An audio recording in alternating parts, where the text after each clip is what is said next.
Hello and welcome to this edition of Deep Life Talk with Guru Grok. And today I tell a very heavy story about being jumped by 5 men when I was in prison. But you're going to want to stick around till the end because you're going to want to find out. In fact, make your guess now. How many of those 5 dudes do you think I sent to medical? Make your guess. So anyway, some of you know that I spent 14 years in prison. It was a very unjust sentence. I never laid a finger on anybody, and it's not a case of any sort of mistaken identity. I mean, it was me, and I did some things wrong, but I didn't attempt to murder anybody, and I just went through a real hard time mentally and ended up just really scaring some people. I was part of a church. I was part of a group that we got called a cult all the time. In fact, most of the people who know me now continue to say, Matt, you were just caught up in some cult. And they twisted up my head really badly, and I ended up, quitting my job. I was going to move away out of the state with them. My wife and kids sided with them, and to this day, 3 of my sons are married to the pastor's daughters. My wife, ex-wife now, went with them. They all moved to Oklahoma. So I had my head in a really bad place, and I ended up going to trial and with a crazy, overzealous DA, a lying cop, a dump truck attorney, nut job mother-in-law. I was found guilty of attempted murder, and even though I didn't touch anybody again, and spent 14 years in prison. On the first day, if I had just gone to the judge and said, Your Honor, I don't contest this, then I would have had my hand slapped. I was a teacher for 20 years. I would have gone home and maybe had probation a year or two. Instead, 14 years of my life were gone, and I used that time really to grow, but it was pretty darn unjust. So I just want to note that this is mostly about the politics of prison. The first few years I was in prison, I was in the CDCR. I was in GP, general population, and that's where the racial politics are very heavy. And I got to that side of things because I didn't really care, about all of that racial bigotry and stuff. That just wasn't my way at all. And so, as I thought about, when they asked me, are you a Southsider, are you Hispanic, are you white, or what? I realized that since I was raised mostly by my mom, I'm culturally very white, even though I'm half Mexican. So I ended up being in the white politics, and the white politics are very heavy, based in their racial bigotry stuff, the neo-Nazism and Aryan Brotherhood, that kind of thing. Of course, other groups have their heavy politics as well. In the CDCR, the Hispanics, whether Northerners or Southerners, have pretty heavy politics, and there are other groups in there too. But the politics with the whites can be very intense. You're expected to follow a bunch of rules and things. I had been in LA County Jail fighting my case for 5 years. I had gone through a pretty heavy depression for a year and a half. Didn't really care about life at all because of the loss of my family, the loss of my career, the loss of my income and job. And so for 5 years, I never saw the sun. Not one single time did I see the sun. That's a crazy thought in itself. Anyway, after I went to trial and lost a new trial motion, ended up being sent to the CDCR to serve a prison term.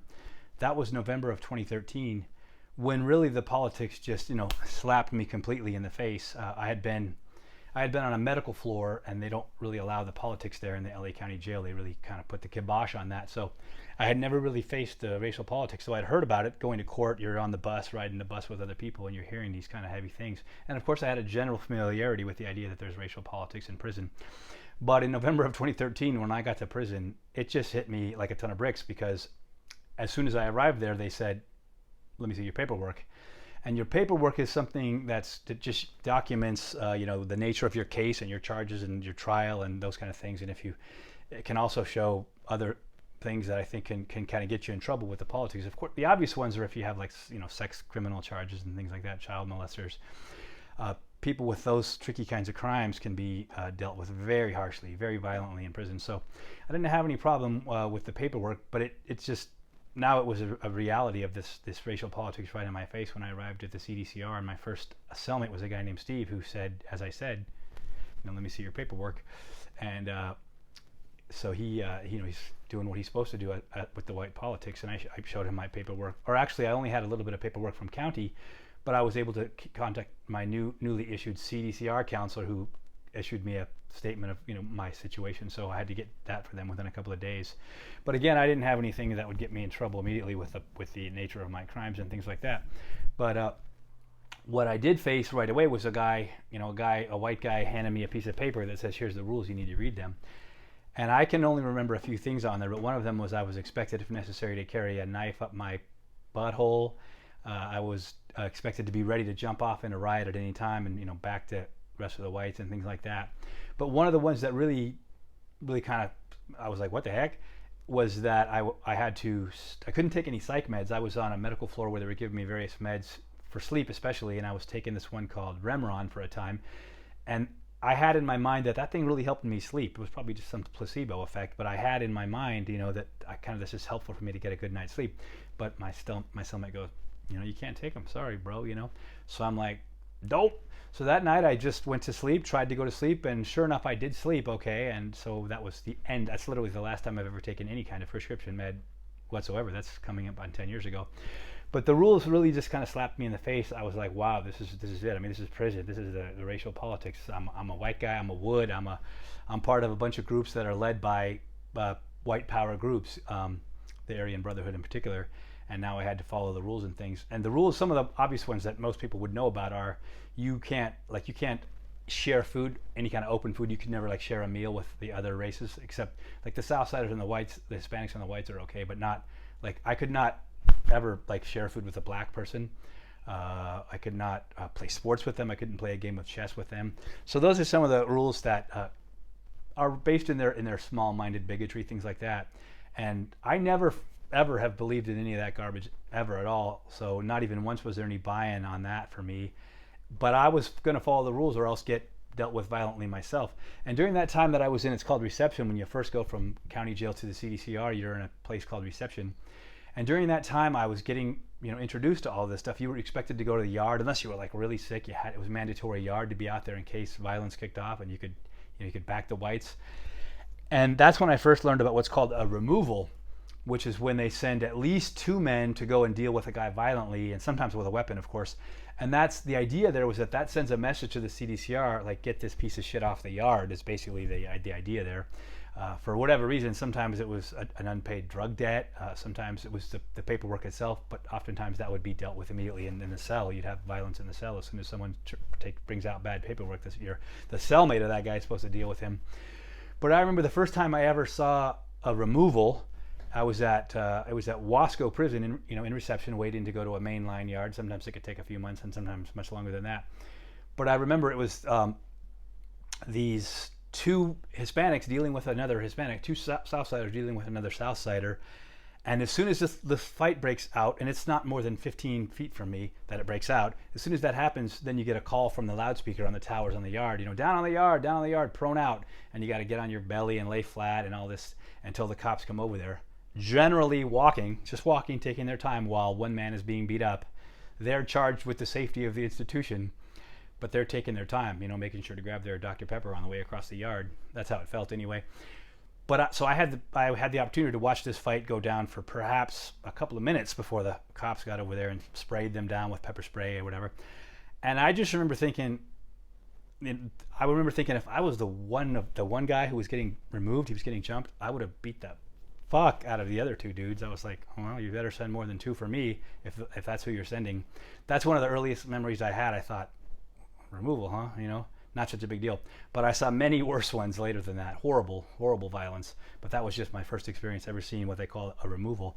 So now I'm at Wasco reception for a few months there. I had a first cellmate, was a guy named Steve, and what you find is there's a lot of people who don't really buy into the racial politics. They follow the rules, of course, and maybe they even have some of the racial bigotry, but they're not really gung-ho. It's sort of like in any gang mentality. If you've been jumped in and you've earned some seniority and you've worked your way up, that's because you're a lot more serious about it. Because I tell this crazy story that when I didn't know, this is brand new to me when I arrived there in November 2013 in CDCR at Wasco Prison for reception, and I meet my cellmate Steve, and we hit it off. We become friends. We play chess. We're talking about our lives, my kids who were stripped from my life. He's got a daughter, I think, and maybe a new wife or something. But he's telling me about his life and I was telling him about my life. So we became buddies, we became friends, and I helped him with some things. He had some money, but he owed restitution, so he put it on my books because that way he didn't have to pay his restitution and he just could go to the canteen and spend all that money. That's a very common thing in prison as well. But one night I was telling Steve about my experiences at 5 years in county jail, never seeing the sun, and that because I was on the no politics in a no politics place there at Twin Towers in LA County's jail system, that we used to do, because I'm been heavy into the mixed martial arts and that kind of stuff for a long time. Grappling is a big part of my life. So we had made some buddies with some, different guys in the county jail, and we talked it up about, hey, we do some wrestling, some jiu-jitsu, some grappling, whatever. I had taught a few guys a few things and stuff. So we had put these silly mats down that they use for the bunks, right? We put them all kind of around on the floor in this one corner cell. It's got more room in the edge of the cell there. Still a dangerous place to do any of this stuff. I mean, one guy, I actually hit my own head and kind of cut it open a teeny bit there, but nothing horrible happened there. But in the course of doing this some grappling instruction and playing around with it, rolling, I wrestled with a guy, and I'll never forget his name. His name was Jonte. His name was Jonte, and he was a real fit, younger, cool black brother, but he had no skills grappling, and I was stronger than him as well. So it took a matter of a few seconds before I was tapping this guy out with my typical scarf hold position. I'm smiling because those are good times for me, good memories. But I didn't think anything of it. But then now, maybe a year or two later, now that I'm in CDCR and I'm telling this story to my white bro Steve, he's such a good-hearted dude who does not fully believe in this violence against anything that ever arrives as a problem in your life, kind of a thing. And so he says to me, Matt, he's like trying to be my buddy. He says, Matt, you cannot tell me that. My God, that you wrestled with some black guy, in jail and stuff. And he's like, if someone else heard you say that, they would report it to the shot caller here, and you'd be removed. They'd be beating you up, or maybe even stabbing you, whatever. So that's a friend, though. That's someone who's more about his principles than the principles of someone else. And so he risked himself even by telling me that. Because what if I was just undercover like a spy, and I was tricking him, and then I went and reported, hey, Steve, he was supposed to beat me up right there. Wasn't he supposed to get out his knife out of his ass and stab me with it in the eyeball? He didn't. So he took a risk. And I took a risk that I didn't realize, telling him that story. But Steve was a good guy. He kept in touch, wrote a letter or two, and but I just got to praise him even from now for kind of having better principles than the violence of the racial politics. And my next cellmate was a guy named Ian, and Ian was an awesome artist. He did some beautiful drawings for me, and the guy was super strong. He was an athlete. Like I'm very much into sports, been my whole life, and training and being strong and stuff. But he was a beast. He was pretty fit. And so I started teaching him some martial arts stuff, and he was enjoying that. He was getting a kick out of it. And one time I remember he grabbed a hold of me to wrestle me. He's a real playful guy, and I just sort of got a hold of him in that scarf hold position and sat forward and leaned him. So now he's in the ground, and I'm on top in the scarf hold position. And I remember him getting a kick out of that because he knew he was pretty darn strong, but I was heavier than him probably a little bit. So. But Ian ended up being a real good guy and just a good friend through all of that. And he was one of the most artistic dudes I ever met. Could draw amazingly well. Told me he owned a tattoo shop.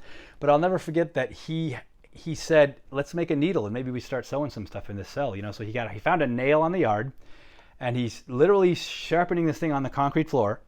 He must have spent 4 to 5 hours sharpening this needle, and I think he was hoping I was going to help him, but I had no interest in that. I was reading all the time, studying, training sometimes. But Ian was a real good guy that way, just, kind and diligent. And then, so we had the idea to take apart one of the CDCR jackets and turn it into Thai pads, like from Muay Thai, forearm pads. And I'll never forget that we did this. Sure enough, we took this thing apart, turned the sleeves into the pads and sewed on handles, and he was doing all this great work. And we literally made a pair of Thai pads that we stuffed with newspaper. Maybe we tore up some other CDCR clothing and stuffed it in there. And these were like for homemade Thai pads made out of CDCR garbage clothing and magazines. It was remarkable how those things held up. So I taught him how to kick, and I have this really heavy especially right side round kick. And I think he was sort of like, holy fuck, that's a kick out of hell, But I taught him too, because he was an athlete, and he developed power real quickly too. We were cellmates for probably a couple of months. And then the next cellmate was a guy named Doug, and he's the biggest piece of shit, or maybe the second biggest piece of shit I've ever known. Just treacherous there, the white politics, if they knew who he really was, would have dealt with him harshly. He and I started having some problems in the cell. I was trying to study even later into the evening, and he wanted the light on. And later on in my time in CDCR, I learned about the light can be such a touchy subject, and you really got to have your own little light below, so you're not keeping the top light on, because he was in the top bunk. And he had shared some things too with me about his family. I think he maybe had 2 kids. I know he had a son and his sister and his mom and different things. But it ended up that we were going to scrap, and it was getting really, we were being violent words and not being, cool to one another. So we were going to fight, and he knew I was significantly bigger than him, and I had started showing him some of the just martial arts drills, doing some kickboxing drills in the cells, staying busy, training. So when he realized what was going to happen there, that it was going to go badly in a fight for him, he knew he was going to get the tar beat out of him if it went that way, and I had. How did that work? Something happened where he ended up owing me some money for something. Maybe I sent him money for his people to order a package or something. But he ended up, what's called rolling it up, and that's the pussy's way out, the coward's way out. He rolled it up and, took money from me, and he just ended up being a piece of shit. He was one of those guys who talked a big white man's game of honor, this and that. I remember I think he even had the words omerta tattooed on him somewhere, which is this Italian for like or death, like we die before we talk and before we become a rat and a snitch and a bitch and all that stuff, so that was Doug, and he just ended up being a major piece of shit to wuss out, to roll it up, owing me money and just take the coward's way out. But he was afraid because I was going to beat him up if we fought. I'm not fun to fight anyway. That was just a few dudes that I met in that first stretch of time. But then in what it must have been about March of 2014 that I finally go to Mainline at Pleasant Valley. I call it Unpleasant Valley Prison. Just a horrible place. And on the bus ride, I met a guy named Harry, who I was friends with and was in touch with for a while. But I met another kid named Corey. At that time, Corey must have been right about 24, 25 years old. And he and I just hit it off. Super smart kid, good-looking kid, funny, and a really just keen intellect. He was wasn't well educated, didn't take his school seriously, had been out of school for some years and hadn't gotten good grades. But just a person can have a real high IQ and be a fast learner, even if they're not well read and poorly educated. So that was Corey, smart, handsome, fun kid, good personality. We became fast friends, cellmates and fast friends. Same thing on Mainline. We dealt with, let us see your paperwork. But we were fine. Ended up coming out of a couple days in orientation to be cellmates in building C3. That's C Yard, building 3 at Pleasant Valley State Prison. And we're in the heavy politics now, and it's Mainline. And we're not in reception anymore, so there's like all day yard and jobs. You can get jobs, and you can work in various places, and you can be in the day room all day too. It's a really wide open program now, so you're really dealing with the racial politics just all day long. You got to watch out. You can't walk through the area of the blacks, or you can't walk through the area of the bulldogs. The Southsiders and the whites are cool, but you just got to be careful about all that stuff. There's a group called the Others with some Asians and some Pacific Islanders and things like that. So you got to watch out for all that stuff.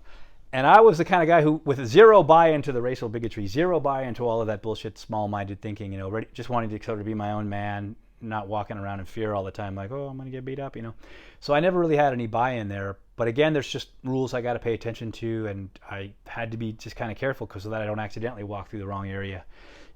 People who cared about me would say, hey Matt, just be careful, you give them a little space over there and things like that. So Corey becomes one of my best friends, which really like almost look at him as a little brother. And I had another fight, which is another story for another time. That's a freaking heck of a story to tell, where I really beat up a guy horribly, but he had that coming completely. But Corey's my cellmate for about like a year and a half, and we're real good friends. And then he leaves, and then I lived alone there in building C3 120 at Pleasant Valley State Prison. Don't drop me a line because I haven't lived there in a long time. 10 years ago I would have appreciated the letter. But so Corey leaves. I'm living alone for about 6 months, and then one day I get a call. I have a job now in the library, and I get a call. They call, hey, send Armendariz back to the building. And I go back over there, and I walk into my cell to find the door open, of course, and a strange man in there, which means I'm getting a new cellmate. He's got his bag of property and a couple of boxes of stuff, and I come into my cell, and my heart sinks. You don't want to be forced to live with a stranger, but that's the nature of prison, of course. Just like I'd been comfortable living alone, but we hit it off right away. I remember I had trouble with the vent just blowing air constantly, and it's warm air in the wintertime, and this was January, and you want to regulate it, because if it's just blowing full, then your cell's going to be seriously 80 something degrees inside the cell. I think it was 88 degrees when I got in there. And Mike was there. I meet Mike, and he's like, I'm going to take care of that. Don't worry. We use a plastic bag to kind of block the vent and stuff. So he kind of like won my heart on that first day by taking care of that while I was at work. I came back and the cell was normal, and he had repaired the vent that way. So to this very day, he remains like my best friend in the world. I mean, the story gets crazy because I decide that I'm going to be his friend, and I risk my life for this guy in the white racial politics as it got really, really heavy. So not long after Mike gets there, in fact, before Mike got there, the politics were stepping up a little bit, just with, we're going to clean up this yard, this and that, do some different things, whatever. It just all of a sudden somebody in the white brotherhood, somewhere, the Aryan brotherhood, gets an idea that we got to do this to make that yard good or whatever. And then the next thing you know, there's a couple more rules on our face. And actually, ironically, about this time, the Bulldogs and the Whites were kind of getting peace about things and being cool with things, because they had so many people that were in the SHU up at Pelican Bay, I think, or at administrative segregation, something like that. And so there was some peace that was being established. And so now, for a short time, which was a brand new thing, the Bulldogs and the Whites were programming together. And that had gone on for a little while, right after I met Mike. But meeting Mike, I really meet a really good dude. We really hit it off, talking about life. We're of an age. He's just a little bit older than me, and talking about our life stories and our families and this and that. And he opened up to me about his crime, and I told him about my situation too. So we become very fast friends. And then the politics start getting really heavy. I think it was right around the time that Mike got there. Just pretty darn heavy. Like, they were going to have us deal with a few straggly Northerners that were on that yard they're called dropouts and things, some things that didn't make the yard good according to the white politics. So they start to really step it up. And there was another guy really like-minded with me, that this violence and racial politics is garbage, and I'm not going to stab somebody because he's already been judged. I'm not going over there to stab that guy because somebody accused him that he's a rapist or he's a child molester or whatever. I wasn't even that part of that or there, or I don't even know this guy. So I never had any real buy-in on that. I mean, I had a colleague who worked with me in the library, and his name was David, and he was a super cool dude, one of the coolest dudes I ever met in prison, intelligent and just a really nice guy and down to earth, and way into chess. And I had started studying chess. My chess game was getting better and stuff. But I wasn't allowed to play a game of chess with this guy, so I just hated it. I hated the bigotry and all of that garbage thinking. But that was the nature of it. And then it was getting much, much heavier. I mean, like, really heavy, the politics that are in our face, and like talk about if we had to riot against this and that group and stuff. And there was one incident where there was a guy called a white Crip. He's a white guy, but he's running with the blacks, and that was some unacceptable thing. And I remember this guy Troy, because we were thinking it might kick off with the blacks over this whole thing. He handed me the softball bat, and I had taken on the nickname Coach because I was a PE teacher, and I was teaching guys how to pound on the bag with your hands and your feet, punches and kicks and stuff. And I knew all sports and stuff. I've been a PE teacher, been called Coach many times. So that name found me in prison, Coach. And he said, "Hey, Coach, you take the softball bat in case it kicks off." That was like props for being strong. We know you're going to swing this bat when necessary, But I was like, I don't think I'm going to be rioting here, guys. I mean, if I had personal friends, or if I saw somebody getting fucking killed, then I'm going to intervene on behalf of anybody, really. A cop, for sure. I'm going to go help a cop, some free staffer, a woman. I'm going to jump in there and risk my own safety, of course, because that's what it is to be a decent human being, right? So that was a time when I thought it was going to kick off. And I never had to be any part of a riot. That was one against the Southsiders and the Bulldogs in must have been 2015. Went on for like so long. It was crazy. They sent us into our cells, and the thing was still going on the yard. I was in the day room at the time. But now, as the politics are starting to heat up, Mike, because of the nature of him being real new on the yard, and maybe something else related to probably because he was dabbling in some drugs, buying a little bit of this, a little bit of that off the yard or whatever. His name, he's not a super disciplined dude, so his name's coming up to have to put in some work to maybe go beat up some guy, or God forbid, go stab somebody or do a removal or whatever. And I've already decided that I'm going to be a great friend to this guy. I mean, I love this guy. He's a good guy. We're becoming real good friends, opening up to each other about life and our families and things. And so Mike's become a real friend of mine. So I make what really has to be one of the heaviest decisions of my life, of course. Before this, I'm a free man, and I'm a teacher with a beautiful wife and 4 kids. And I studied martial arts, and I played a lot of sports, and I went to the gym and lifted. And I did a little real estate on the side. There's not much violence in that, other than my study of martial arts, of course, but that doesn't make you a violent person. And I'm not a big fighting kind of a guy, So the politics start to really kind of heat up, and I decide, to be part of this group with another couple of guys who are just trying to get the new leader, his name was Eric, off the yard. Just get rid of this dude. Tell the cops this guy's the guy who's making life difficult here, stepping up all the politics, intimidating all these guys, running all this bullshit, And you've got the diehards that want that. Yeah, we're white power, bro. Probably they have some other salutes, Weiße Macht, right? And so my German is very solid, and these ignorant dipshits wouldn't even know what that meant, but some of them did. So anyway, the politics are getting heavy enough that a few of us who are men of reason, men of kindness, are like, let's try to get this freaking dude off here. So we start trying to talk to the cops with anonymous kites saying who this dude is who's stirring up the pot, you know. And this all comes to a really, really, really heavy head because Mike gets tasked to be involved in stabbing a guy to get him off the yard, like the shot caller from the new shot caller, the new guy who's stepping up. So it's like, hey, we're gonna ask you to do this. And Mike made, I remember that day I made a little, you could buy food from the packages, and I made this little pad thai kit with a couple of pad thai packs, little noodle packs, and it's tasty stuff. And I think I had made it for Mike once or twice before. And that day he was like, he just wasn't into it, and I didn't realize it at the time. But he had been asked, he had been told he's going to be, hey, we want you to do this, and that just, of course, sucked the life out of him, made him nervous, and of course, whatever his latest little butthole pucker, and just continual anxiety now about that.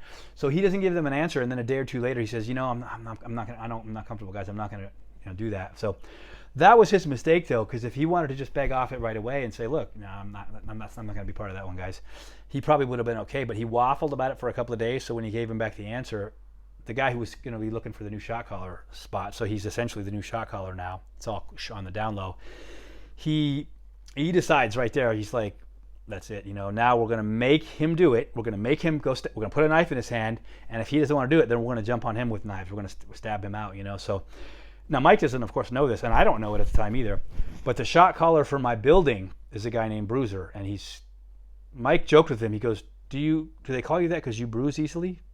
And we all laughed. And Bruiser laughed, and he said, no, because I bruise up people. We're talking about a 250 pound, 6 foot, white guy who was raised with a lot of this garbage thinking and is a violent dude. I had really very little fear of anybody, but he's a guy that I was like, fuck no, I don't want to fight Bruiser. He's a freaking monster.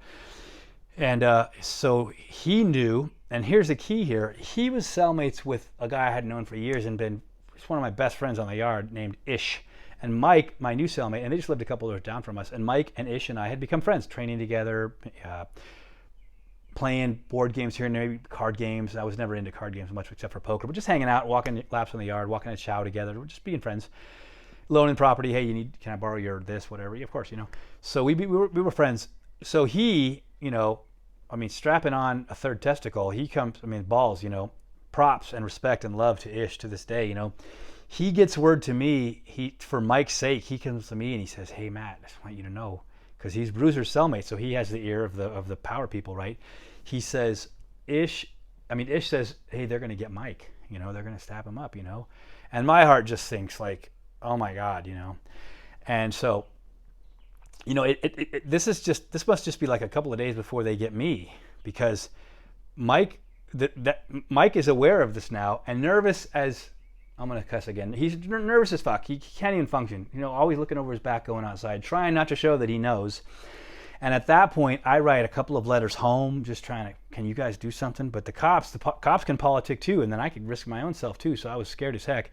I was going to write to the newspaper and just be like, got to expose the situation. All of this to save Mike's, maybe his life, but certainly his health and safety and his eyeballs and wherever they're going to aim and slice him up with the weapons, And so just a few days after this, it seems like things have settled down a little bit. It's been a couple of weeks since Mike first got word on that, and they never had made a move on him, so maybe they just changed their mind. Maybe they're like going to watch him, wait for another opportunity to make him go put in some work for the whites, whatever.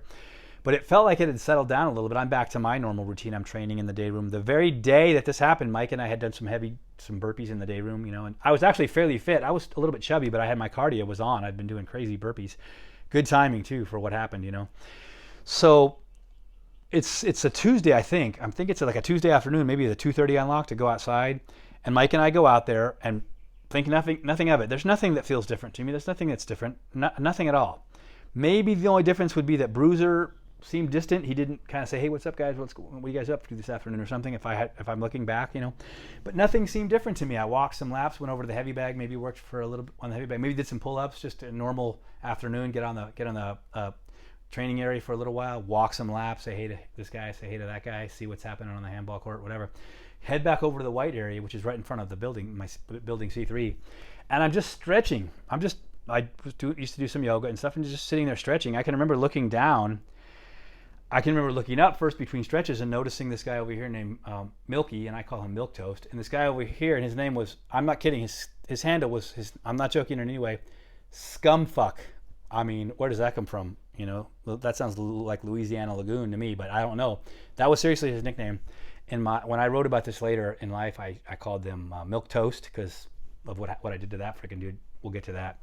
And I called him Thumbsuck like a baby because, well, I heard him too. Anyway, so next thing you know, I'm looking down, and those same two pairs of feet are coming at me as I'm looking down at my own feet stretching. And before I can stand up fully, I'm being rained on with blows from these two guys, you know. Now, Milky's can't be but 150, and maybe, you know, 5'11", a little taller than me, 150, so he's not a lot of power there. And Scumfuck, which I call Thumbsuck, was taller than me, an inch or two, and maybe my weight, which would be maybe a little over 200, a decent sized guy. No, he couldn't have been 200, maybe under 200 a little bit, but not a big guy with heavy hands. But I'm fighting two guys now immediately, hands coming up to protect myself and throwing blows back. And this exchange goes on for perhaps 10 seconds. And before you think that's not a lot of time, then we'll go pick a couple of your friends and put boxing gloves off and have them wail on you for 10 seconds. And then you tell me it's not a long time. 10, 15 seconds maybe that I'm engaging with these two guys. And they even take a break for a second or two where I catch my breath for a second, you know. And then I think that's when Milk Toast says to me, "You had enough?" Like I was just being maybe just disciplined, not being removed. I don't know how to fully interpret that. And I go, "Me?" I go, "You're the guys who jumped me. What's going on? I mean, I don't even know what's going on here, you know. Like, why are you asking me that, you know?" But then they engage me again hard. But as Milk Toast comes up, you know, I'm a crafty dude with lots of martial skill. I hit him with this left hand here, and it's no fun. I've thrown 3 devastating left hands in my life that were in a serious life or death fight situation, right? That lands right on his right temple, and he literally just falls down on the ground. He goes, and he cries out, "Oh!" in total pain. And so he's pretty much done, you know. But now I'm engaging with Thumbsuck over here too, right after dealing with Milky, but he's out. And I hit Thumbsuck a few more times pretty heavy, and he doesn't want any more to do with it. He's backing off, sitting down, walking away, you know, doesn't want this, you know. And so I'm catching my breath now, and we can't be more than 25, 30 seconds in, right? And sure enough, these two guys who have backed away a little bit, I look over here, and 2 more white guys stand up and start coming over, which of course they're the backups, right? Because they didn't send the only other removal I ever saw that was the most people they sent, more than 2, is I've seen 3 men sent on a removal, and that's another story. And that was brutally violent, so violent that I said in my heart, if I ever get a chance, I'm going to pay that fucker back for what he did to this guy who actually did my 3 tattoos, you know, ironically. But so that was it. That's for another story here. But today 2 more guys get up, so I just realized they have sent 4 dudes after me. So now I'm second guessing myself. Maybe I shouldn't have been one of those guys who shows what he can do over on the heavy bag, and he can walk on his hands, and then he's an athlete. He plays sports. He dominates at basketball and handball, and he can play volleyball just fine too, and all these things. I'm like, maybe should have hidden that, you know, and they wouldn't have sent 4, and I'd be fine right now. But now 4 men, because these 2 now are back up. Although he's pretty much out, but he was up. I remember that he got up for sure. And these 2 guys get up, and then now I'm fighting 4 guys briefly. And heavy, I mean, they're raining blows. I'm covering raining heavy blows back. And I realized that this cannot be won. I'm sucking wind, totally tired. There's 2 guys are fresh. These 2 guys are still on me. I mean, I don't care what you've seen in the movies, you know. I mean, I come from the lineage of Bruce Lee, who's a hell of a movie martial artist, and Daniel Inosanto and Casimir Magda, who taught me.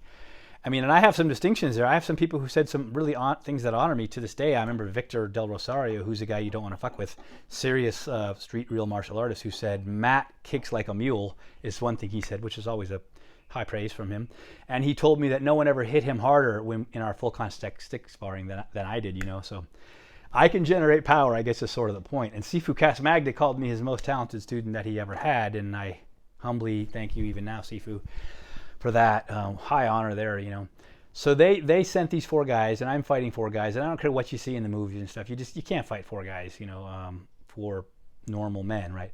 You know, I mean, 4 kindergartners, sure, but these are grown men, and they're tasked with like go get this guy, you know. So they're following the politics. So I, instead of engaging anymore, I shove off of one guy and start running. And when I say running, notice the quotes here, I was not sprinting. I was sucking wind, gone or done already. You know, I was pudgy. So I wasn't going to, this was not going to be like my best 40-yard dash time, which probably was 4.6 at one point, 4.6. But no, I couldn't have run a 40-yard dash in 5.3 at that time. And I was sucking wind. So I push off and start running around, counterclockwise around the track. So now I go from right in front of building C3 to in front of building C2.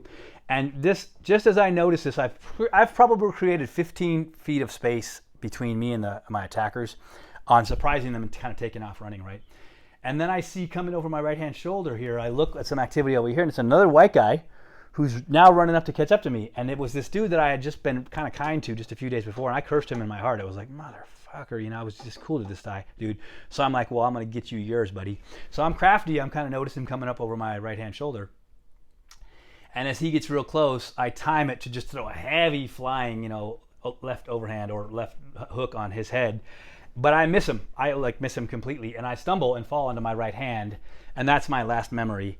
I think as the report goes, I think what it is that Shaggy, who to this day in my story, I was calling Faggy, but that's not good.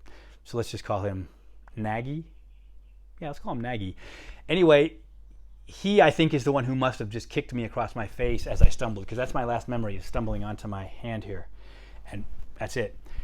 And the next thing I know, I wake up and I'm in an ambulance with two officers and, you know, where am I kind of thing. And they're, oh, hey, Armendariz, you're in an ambulance. We're on the way to the hospital, you know. And so then, of course, the memory comes back that I had been in that, you know, fight and that 5 dudes were trying to get me, you know. So I'm in a bit of a medical stupor in the thing, not feeling great. I don't think they've administered any meds or anything, but my face is not feeling right, you know.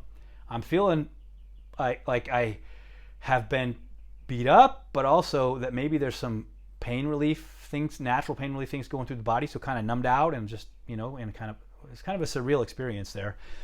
And of course the cops are there for security, so I mean, I get out of the ambulance, I'm cuffed, I think maybe even shackled at the legs to walk into the hospital, even though I just got totally fucked up by, you know, multiple men, you know. So I get to the hospital and I ask, I mean, the officer, he takes a picture of me when we're in the waiting room on my face. He goes, look, Armendariz, turns his camera around. And my face was just like, I mean, I was pretty much unrecognizable, you know, just all swollen up, blood, you know, grit from the asphalt probably ground into my skin. It was a mess, you know. So, of course, the CDCR is tasked with keeping me safe and alive and my medical bills and stuff because I'm a ward of the state there. So they begin running tests on me and trying to help me.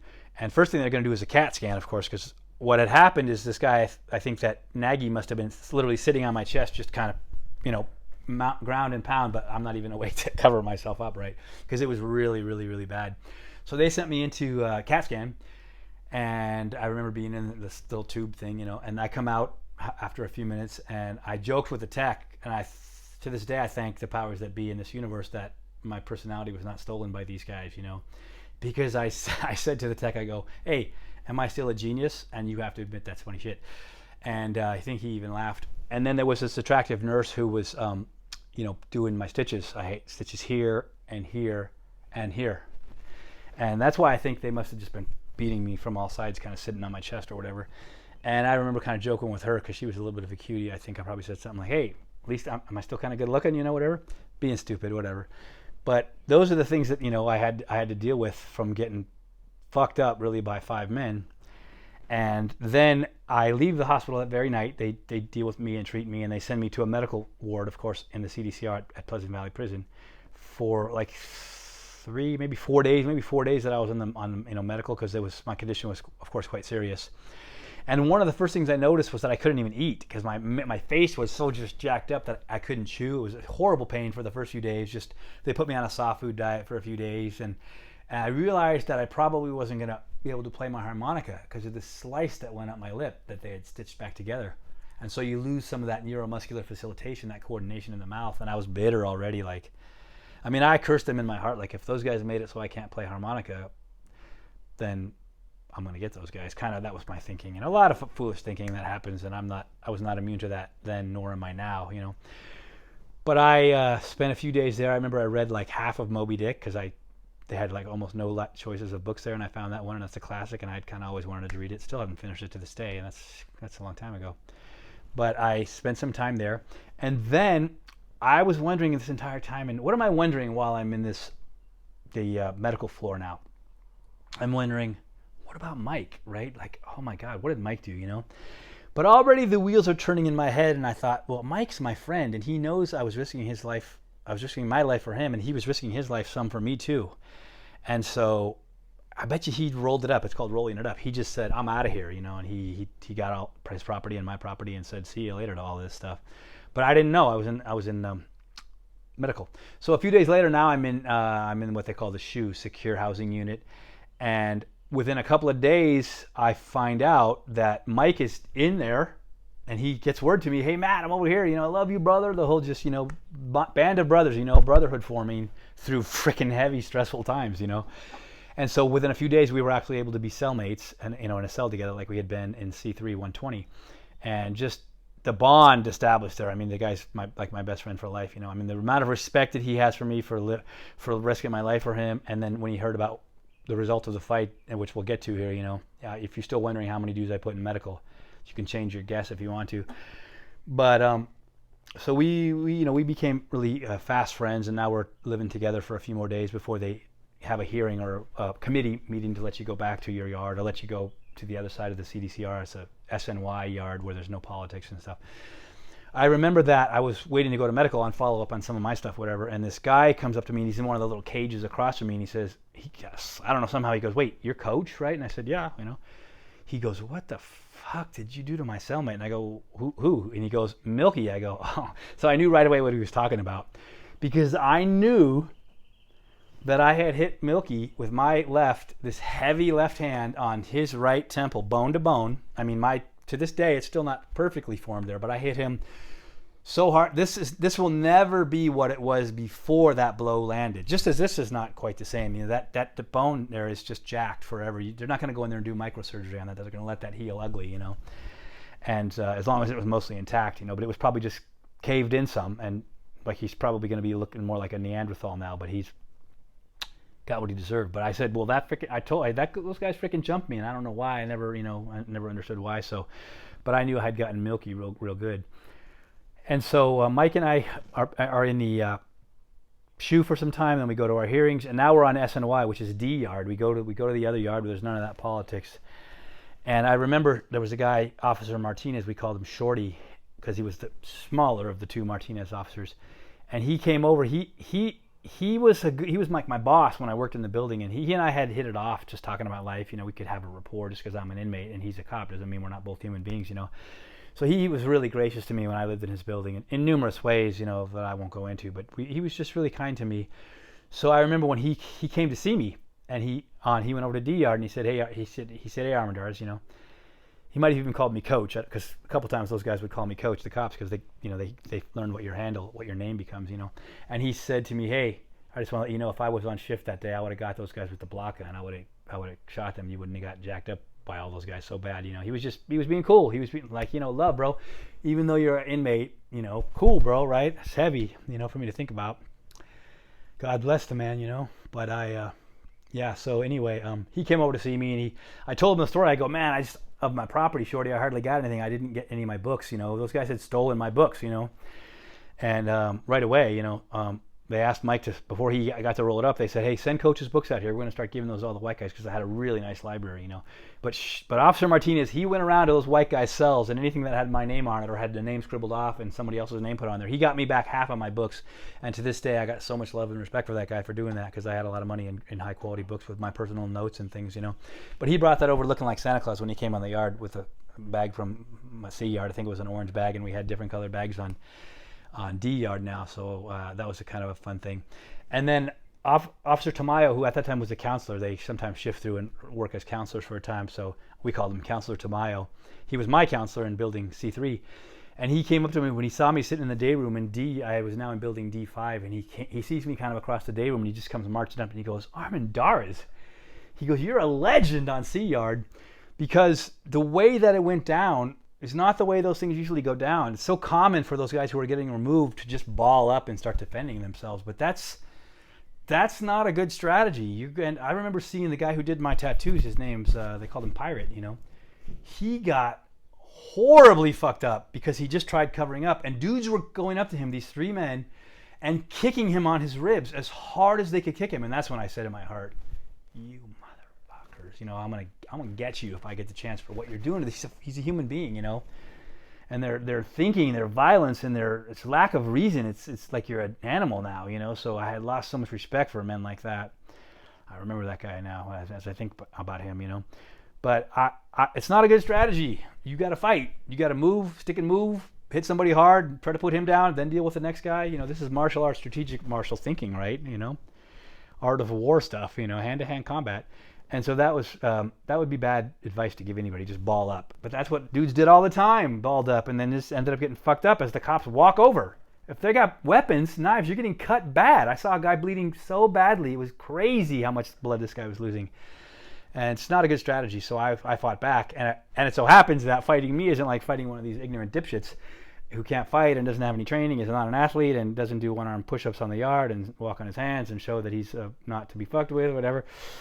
So he said to me, "Armendariz, you're a legend over there, And I think it was around 9 or 10 officers through the process of me going into the hospital, my time in the medical unit, my time in the SHU, and then that first few weeks that I was on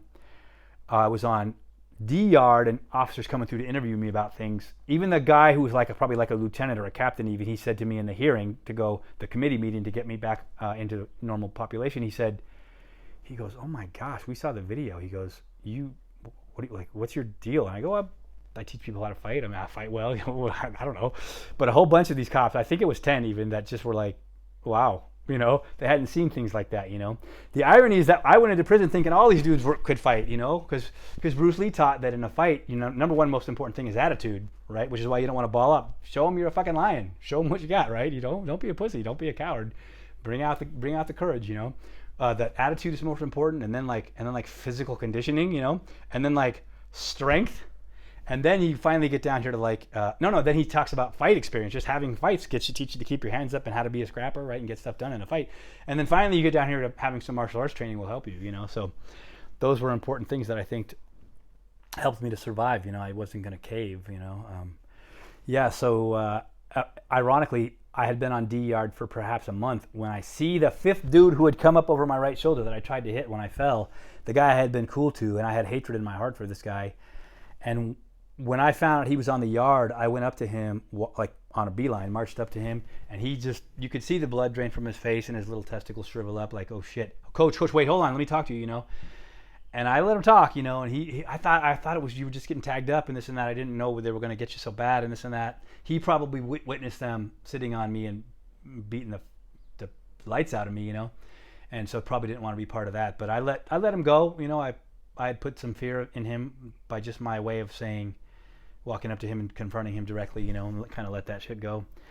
And so, I just wanted to let you know that in this talk of all these cops, what the hell did you do to these guys, that I put 3 men in medical. I was assaulted originally by the 4, and 3 of those men, by finding the courage to fight back in the situation and not laying down and hoping the cops will save me, 3 of those dudes went to medical, which apparently is part of the reason why I'm a legend over there on C3, building C3 at Unpleasant Valley State Prison. So life lessons, don't lay down, fight, bring out the lion, bring out the warrior, don't rely on the authorities. And this has application even to just defending your home. The cops aren't coming.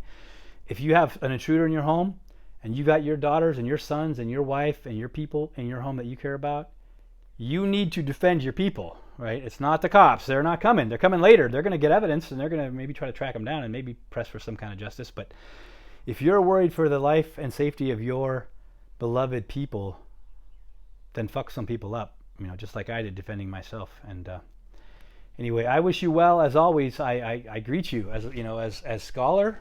I'm a scholar, and as a warrior, I'm definitely a warrior. I'm a warrior poet, mofo.